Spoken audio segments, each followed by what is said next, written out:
Ja të kemi sërish së bashku dhe tani do lidhemi së bashku me psikologun e fëmijëve Dorian Krasniqi në një lidhje online për të biseduar për avantajet dhe disavantajet e gentle parenting ose prindërimit të butë. Nëse mundet ju lutem regjiat më mundsoj lidhjen.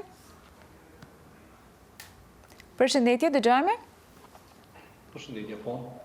Faleminderit që jeni pjesë e emisionit tonë sot dhe që të bisedojmë për këtë temë që besoj se i shqetëson shumë sidomos prindërit e rinj.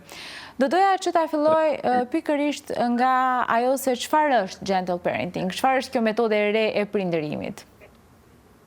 Atëherë mendoj që në gjuhën tonë prindërimi i butë është ngatruar pak me prindërimin lejues. Prindërimi i butë është ai lloj prindërimit ku prindërit orientojnë dhe udhëzojnë fëmijët e tyre duke i vendosur dhe rregulla. Mirë po, prindërimi lejues është ai i cili nuk vendoset dhe rregulla, fëmijët nuk është që kanë shumë rregulla në shtëpi, por është që zbatojnë shumë rregullat e familjes ose rregullat e shkollës. Në këtë formë, ata kur rritën kanë më shumë gjasa që normalisht kanë disfavor në shoqëri për arsye që sistemi i tyre nervor, predispozitat e tyre nervore zhvillohen atë mënyrë që ata të mos i përfitin rregullat dhe kur një kërkesë nga shoqëria vjen, atëherë ata kanë vështirë të i zbatojnë dhe të përshtaten me këto rregulla. Si ndryshon kjo nga ajo mënyra tradicionale e prindërimit? Çfarë ka disa gjëra që janë të kundërta ose të ndryshme nga njëra tjetra? Atëherë mënyra tradicionale e prindërimit ka qenë pak më shumë, domethënë, nëse flasim për 40 vite ose 30 vite më herët, ka qenë më i pranishëm stili autoritar, ku prindi ka qenë autoriteti kryesor në familje dhe i njëjti ka vendosur rregulla të cilat me mungesë, nëse fëmijët nuk i kanë ndjek këto rregulla, atëherë dënimi ka qenë ndoshta ndonjëherë me dhunë fizike, gjithsesi me dhunë verbale, ndërsa tek prindërimi i butë ose gentle parenting, këto dënimi nuk është fizik, nuk është verbal si dhunë, mirë po tregon pasojat, fëmijës i shpjegohet se çfarë është problematike, ndërsa te prindërimi lejues nuk i shpjegohet fëmijës fare, po e marr një rast për ta sqaruar më mirë për audiencën, nëse fëmia në familje e godet një fëmijë tjetër, një familjar tjetër, tek stili tradicional autoritar, fëmia i cili ka godit fëmijën është dënuar me rrahje ose me qortime ndryshme, me dhunë verbale. Te stili i butë i prindërimit, fëmia ndalohet dhe i shpjegohet që është e dëmshme dhe që ka pasoja për këto, po jo pasojat të jenë të dhënshme. Domethënë nuk shprehim dhunë ndaj këtyre fëmijëve, po ja u sqarojmë, i tregojmë se çka është, çka janë pasojat, mundet mungesa e telefonit për 2-3 ditë ja largojmë ose ndoshta ndonjë çokoladë mos ja blejmë ose diçka që edhe i tregohet që kjo është pasoja, ndërsa te prindërimi lejues ose anglisht nëse dikush ka hasë në terminologji është permissive parenting, domethënë prindërit lejues, këtu ata as nuk tregojnë se çka janë pasojat, vetëm i thonë fëmisë mos e përsërit më dhe nuk është që vendosin më shumë kontakt, më shumë sqarime sepse është e dëmshme. Dhe këta fëmijë natyrisht nuk do ndryshojnë sjelljen dhe do jenë në fakt vetëm do kultivohet sjelljet negative të tyre. Sipas jush, duke qenë se jeni edhe psikolog i fëmijëve, në trurin e fëmijëve, në botën e tyre, cila për këtyre 3 metodave është më bindse që ata, meqense e morëm një shembull të tillë, të mos e bëjnë këtë veprim i cili është i ndaluar dhe nuk duhet përsëritur? Atëherë nëse marrim 3 stilet e prindërimit të cilat ne i shohim, domethënë dhe i kemi studiuar me vitet të tëra, ndarjen kryesore të tyre, siç është ajo prindit autoritar, autoritativ dhe lejues, unë mendoj që mesi, jo vetëm unë, por gjithë studiuesit mendojnë që mesi i artë është më i miri, ku fëmijëve nuk duhet të ju shprehin dhunë, nuk duhet të kenë liri të tepruar dhe pa rregulla, por ata duhet të kenë rregulla, struktura familjare dhe ajo e shkollës duhet të vendosë rregulla të qarta tek fëmijët, dhe të kërkohet që këto rregulla të ndiqen. Pra, në kulturën shqiptare kemi pasur një tranzicion gjithandej, jo vetëm në Maqedoni, por edhe në Kosovë dhe në Shqipëri, ku ne kemi menduar që fëmijët nuk duhet të shprehur dhunë dhe në tranzicion ne kemi ngatruar, kemi pa natyrisht kultura perëndimore ku fëmijëve nuk lejohet ose nuk guxohet të qortohen. Mirë, po kjo nuk do të thotë që atyre nuk guxon të vendosen rregulla. Fëmijët duhet të kenë rregulla, duhet të ndjekin rregullat e familjes. Kur prindi thotë jo, duhet sqaruar pse është jo dhe ky rregull të ndiqet. Dhe natyrisht kjo është, përpos që është më bindësja, është më e shëndetshme për zhvillimin e fëmijëve, për neurologjinë e tyre, për botën e tyre psiqike dhe shpirtërore. Kështu që gjitha këto që i përmendëm më herët, nga gjitha këto mesi i artë është stili autoritativ, pra jo autoritar, ku prindi ka një rregull dhe për mos ndjekje të këtij rregulli ose për ndoshta mos përfilje të rregullit vjen dhuna fizike ose psiqike, mirë po të vendosen rregulla, të sqarohen se janë të vendosura ashtu dhe të kultivohet një komunikim, domethënë më i shëndetshëm në raport prindër me fëmijë. Fëmijët gjithashtu kanë moshatarë të tyre që i kanë shok, kanë mjaftueshëm shok përreth. Prindi natyrisht duhet të jetë një mik i fëmijëve, mirë por nuk duhet të jetë vetëm mik. Prindi ka nevojë ta ruajë figurën e tij prindërore tek fëmijët në mënyrë që ata të jenë të zhvillohen sa më shëndetshëm, sepse natyrisht që figura e prindit ka rol të rëndësishëm tek fëmijës si ajo e figura e babait dhe figura e nënës. Kështu që janë të rëndësishme këto dy figura, duhet të ruhen, duhet mirë mbajtur. Natyrisht fëmijëve duhet t'i japim ndihmën e caktuar në situata të caktuara. Nuk duhet që komunikimi të jetë edhe shumë 100% pa filtra. Diskutimi me prindin duhet të dihet deri në cilën masë të diskutojmë, sa të diskutohet, çka t'i tregojmë fëmijëve, çka të mos i tregojmë. Natyrisht edhe fëmijët duhet ta dinë në trin, duhet ta dinë me prindit se çka duhet diskutuar, duke respektuar figurën e prindit dhe duke respektuar mirëqenien e fëmijës.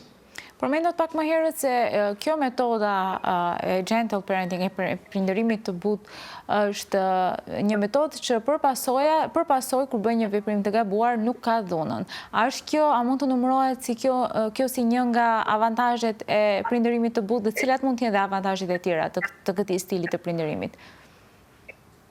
Atëherë prindërimi i butë natyrisht që quhet i butë për arsye që nëse krahasohet me tradicionale, një bie që të jetë pak më i butë, ku nuk ka dhunë. Mirë, por gjithmonë nuk duhet se unë shoh që edhe në televizionet tona, edhe në mediat tona, edhe në diskutimet, gjithmonë ngatërohet ose nuk diferencojnë sakt me stilin e prindërimit lejues. Pra, prapë potencaj gentle parenting nuk është permissive parenting, nuk është prindërim lejues. Gentle parenting ka ose prindërimi i butë, sepse preferoj që terma të i thënë në shqip, kjo metodë e prindërimit, sepse nuk e di ende a me quajtë stil, kjo metodë e prindërimit ka avantazhet e saja për arsye që nuk e ka dhunën, fëmijës i vendosen në rregulla, fëmijës i sqarohen rregullat, i sqarohen pasojat të cilat vijnë pas prishjes së një rregulli, gjithmonë pasojat nuk duhet përfshirë dhunën, duhet sqaruar saktë dhe shëndetshëm. Dhe natyrisht që këto janë të mirat dhe janë produktiviteti, sepse nëse ne shprehim dhunë ndaj fëmijëve, nuk është që atyre po ju kultivojmë një vlerë, realisht çka po bëjmë ne është nuk po i lëmë ta shprehin energjinë e tyre negative ose vlerat e tyre të cilat nuk përkojnë me ato çka shoqëria pret. Kështu që nëse ne fëmijët tonë i shprehim dhunë kur ata e bëjnë një veprim negativ, ne nuk jemi duke u marrë me burimin, ne jemi duke u marrë me simptomin ose me pasojën e një burimi të caktuar të cilat rrjedh te fëmia. Ne duhet ta dimë se çka po e shkakton këtë ndjesi tek fëmia brenda, që po hipotetikisht po them që ai po e shpreh një lloj të agresivitetit ose një sjellje të papërshtatshme në rreth, gjithmonë duhet marrë me burimin, duhet parë shkaqet sepse po shkakton. Nëse ne nuk merrem me burimin, nëse ne vetëm e godasim fëmijën, kjo i bie që ne realisht fëmia ende e ka atë energji brenda, vetëm nuk po e lëm ta shpreh. Tani, nëse atij i akumulohet kjo energji, kur të rritet do të jetë një i rritur agresiv dhe në pamundësi për ta vetë menaxhuar veten. Kështu që është më e mira që me fëmijën të kenë një diskutim, të shihen burimet, shkaqet, natyrisht të ketë rregulla fëmia, të ndjek rregulla në shtëpi, të ndjek rregulla në shkollë, mirë po gjitha këto duhet të mirëmbahen me një komunikim të shëndetshëm mes prindit dhe fëmijës. Përmendet dhe ju disa sipërfaqësisht, por do doja që t'i vendonim dhe një theks të veçantë. Mund të ketë dhe pasoja ose në thojza anë negative të kësaj metode të prindërimit, siç e quajtut ju? Natyrisht që në çdo nuk ka, duhet të kuptojmë që nuk ka një prindërim, një stil perfekt të prindërimit. Ideal. Po nuk ka një ideal, sepse natyra e individëve është e ndryshme, individualiteti duhet ruajtur dhe kultivuar natyrisht dhe individualiteti. Ne kemi njohur njerëz në familjet tona që kanë thonë që janë sjell njëjtë me 5 fëmijë të tyre ose me 4 fëmijë të tyre, mirë po nuk kanë ndikuar kjo njëjtë tek secili. Natyrisht që metodat tona duhet përshtatur varësisht individualitetit të fëmijës, varësisht mënyrës se si ai i menaxhon këto situata, varësisht mekanizmave mbrojtëse që ai përdor për t'i tejkaluar këto situata. Ky stil i prindërimit mund të ketë pasoja negative nëse ne vendosjen e rregullave nuk dim ta bëjmë siç duhet, nëse ne domethënë sqarimin e rregullave e bëjmë më vonë se sa që duhet, ose nëse ne në mungesë të menaxhimit të vetes shkarkojmë energji negative tek fëmijët në mënyrë kur ata kanë shkelur këto rregulla. Natyrisht unë po flas për rregulla, këto nuk duhet të jenë shumë, domethënë solide, shumë të forta dhe thuhet që kjo nuk thyet dhe nëse thyet bëhet fundi i botës. Natyrisht që natyra njerëzore gjithmonë tenton ta shtri, do të them, autoritetin thojza, edhe fëmijët kanë një lloj të shtrimit të këtij lloji autoritetin tek prindërit, kërkojnë gjithmonë të avancojnë. Duhet të parë gjithmonë individualiteti i fëmijës të sqarohet në mënyrë që është më e përshtatshme për të. Mirë po, duhet kemi shumë, ndoshta po dalë prej teme, kur vinë fëmijët me prindrit e tyre në qendër ose në klinikë ku unë punoj, zakonisht telasha kryesore është në japjen e urdhrave. Pra prindrit i pyesin fëmijët, a dëshiron ta hash këtë ushqim? Dhe nëse fëmia i thot jo, por prindja din që ajo është e shëndetshme, dhe nëse fëmia thot jo, nuk du, po du fast food, atëherë këto kemi shkaktuar një telash të panevojshëm. Ne fëmijëve i themi, ne do ta ham sot së bashku këtë ushqim, sepse është në i duhuri për ne, i sqarohet fëmijës, i sqarohet rregulli. Mirë, po nëse ne fëmijët i lëm të zgjedhin dhe pastaj zgjedhin që ata e bëjmë, nuk ja japim, kjo shkakton shumë më shumë dëm se sa nëse ne zgjedhim e bëjmë paraprakisht, sepse ne jemi të rritur e dimë çka është më e shëndetshme për ta, natyrisht gjithmonë kjo brenda sozave të normales. Pra duhet të kemi kujdes me çdo fjalë që themi me fëmijët, por si mund të vendohet një kufi i artë që të mes asaj empatisë prindërore dhe autoritetit prindëror, që edhe fëmijët ta kenë të qartë dhe ta kenë parasysh edhe më vonë dhe jo vetëm për një situatë të caktuar.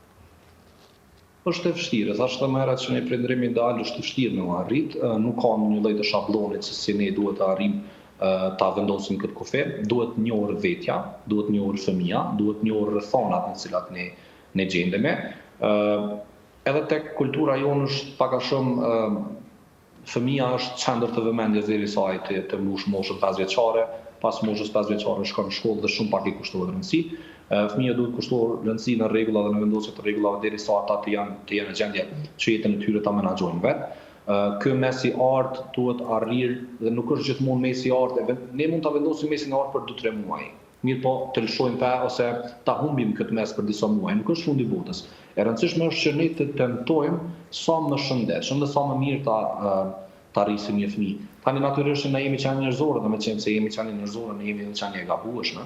Natyrisht mund të bëjmë lëshime dhe të gabojmë, është e rëndësishme që të dihet gabimet tona të përmirësojmë dhe të mundohemi nëse ne kemi të pamundur të arrijmë këtë situatë, atëherë është mirë që të kërkohet ndihma profesionistëve të cilët ndihmojnë në zhvillimin e fëmijëve. Natyrisht nuk thras që të shkojnë vetëm tek psikologu, mund të jetë sociologu, pedagogu i shkollës, arsimtarët, të gjithë personat të cilët mund të ndihmojnë në zhvillimin e fëmijës.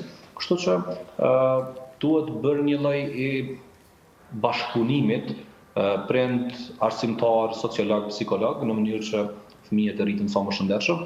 Tani në kulturën tonë fëmijët e thashë më herët kanë pasur një lloj të vëmendjes shumë tani me dinamika të reja shoqërore ku prindërit janë të zënë me punë dhe me angazhime të tjera, fëmijëve ju kushtohet shumë pak rëndësi, mirë, por ne duhet të kuptojmë që fëmia dhe investimi në familje është investimi më i mirë që mund të bëjë një njeri. Shumë shpesh, pra po e them që kur vi në klinikën time, prindërit thonë që nuk e di se si ka në këtë situatë, mirë po kur ne e shohim llojin e tij të prindërimit dhe mënyra se si ai ka reaguar, ne realisht e dimë se pse ka ardhur në atë situatë e caktuar fëmia i cili mund të ketë cilë delikuente ose domethënë jo të përshtatshme për rrethin, ndonjëherë mund të ketë edhe mbyllje në vete, natyrisht, ose kanë shumë shpesh prindërit pyetje sepse fëmia nuk po shprehet me mua, mirë po sa herë që fëmia është shpreh me të, ai e ka paragjykuar ose e ka gjykuar direkt pa e dëgjuar se fëmia çfarë sqarimi ka, ose edhe e ka godit ose e ka verbalisht e ka sulmuar. Kështu që në këtë rast duhet duhet parë dhe veprimet e të rriturit. Fëmijët nuk është që nuk kuptojnë, ata kuptojnë mjaftueshëm. Zhvillimi i trurit fëmijës është pothuajse sa i të rriturit në strukturë, mirë po edhe në funksion, dhe natyrisht që ata kuptojnë botën, bota atyre emocionale është më e ndihshme, sepse janë në pjesë fragjile të jetës, janë duke u rritur, kështu që është i kultivimi i dur. Gjithsesi, është një temë e gjerë dhe për të folur për prindërimin ka shumë aspekte të cilat mund t'i përkapin, por që gjithsesi besoj se sipërfaqësisht kemi kapur ato pikat kryesore. Ne ju falenderojmë shumë për gjitha informacionet rreth kësaj metode të prindërimit, por edhe të tjera dhe për gjitha këshillat të cilat i ndat me shikuesit tanë. Ishte kënaqësi për ne. Faleminderit. Faleminderit edhe nga ju për ftesë.